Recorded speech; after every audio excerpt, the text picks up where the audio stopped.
रूसी सेना और भारतीय सेना के काम करने के तरीके में जमीन आसमान का फर्क है। जहां रूस की सेना नाकाम हुई, वहां भारत की सेना ने पूरी दुनिया को चौंकाया। रूसी सेना के नाकामी पर भारत के दुश्मन तुर्की, चीन या पाकिस्तान, इन्हें ज्यादा खुश होने की आवश्यकता नहीं, क्योंकि भारतीय सेना के खिलाफ इन्हें कोई कभी सफलता नहीं मिलेगी। जी हाँ, यह पूरी खबर बहुत ही ज्यादा दिलचस्प होगी, क्योंकि रूसी सेना पर हुए अब तक के सबसे बड़े अटैक के बाद चर्चा भारतीय सेना की होने लगी और ऐसे में भारत के दुश्मन भी उछलने लगे कि उन्हें भी भारत पर कभी ऐसी सफलता मिल सकती है। तो चलिए जानते हैं कि रूस की नाकामी पे आखिर भारत के दुश्मन उछल कूद क्यों कर रहे हैं। जैसा कि यूक्रेन ने 117 ड्रोन हथियारों का इस्तेमाल करके रूस के लगभग 40 बम वर्षक विमानों को नष्ट करने का दावा किया।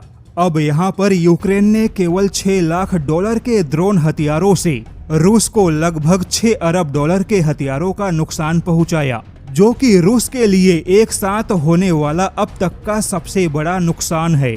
लेकिन रूस को हुए नुकसान में अब सीधे भारत की सेना को सावधान होने की चेतावनी मिल गई, क्योंकि तुर्की के अंदर कुछ रक्षा जानकारों ने दावा किया कि पाकिस्तान को भी रिमोट पर्सन व्यू यानी कि आरपीवी जैसे ड्रोन देने चाहिए। यहाँ पर बता दें कि यूक्रेन ने फर्स्ट पर्सन व्यू यानी कि एफपीवी ड्रोन का इस्तेमाल किया। अब यहाँ पर चाहे आरपीवी हो या एफपीवी ड्रोन हो, यह दोनों ड्रोन एक जैसे ही हैं, लेकिन यहाँ पर एक ड्रोन के पीछे एक ऑपरेटर होना चाहिए। यूक्रेन ने 117 ड्रोन का इस्तेमाल किया, तो इसके पीछे यूक्रेन ने 117 ऑपरेटर्स का भी इस्तेमाल किया। लेकिन जैसा कि पाकिस्तान ने भारत के खिलाफ कई सारे सुसाइड ड्रोन फायर किए थे और भारत की सेना ने उन सभी ड्रोन अटैक को नाकाम किया, लेकिन अब ऐसे में यूक्रेन ने 117 ड्रोन का जो ऑपरेशन चलाया,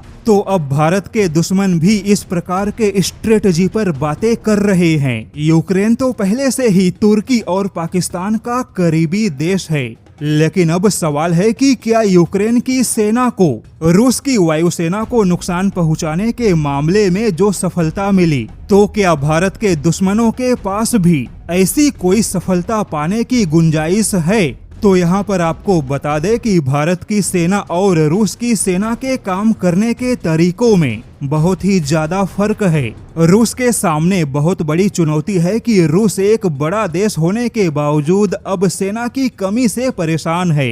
रूस के पास बहुत बड़े सैन्य अड्डे मौजूद हैं, लेकिन उस हिसाब से सैन्य अड्डों पे सेना की तैनाती नहीं है, क्योंकि रूस के पास में सेना की संख्या कम है।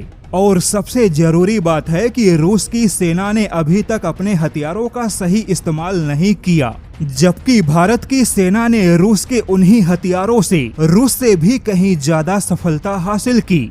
और इस बात को खुद पश्चिमी देशों ने माना कि भारत की सेना ने बहुत ही सही तरीके से हथियारों का इस्तेमाल करके बहुत ही कम नुकसान में बहुत बड़ी सफलता हासिल की। ऐसे में यूक्रेन की सफलता से भारत के दुश्मनों को भारत पर कभी कोई ऐसी सफलता मिलेगी, इस बात पर ज्यादा खुश होने की आवश्यकता नहीं है।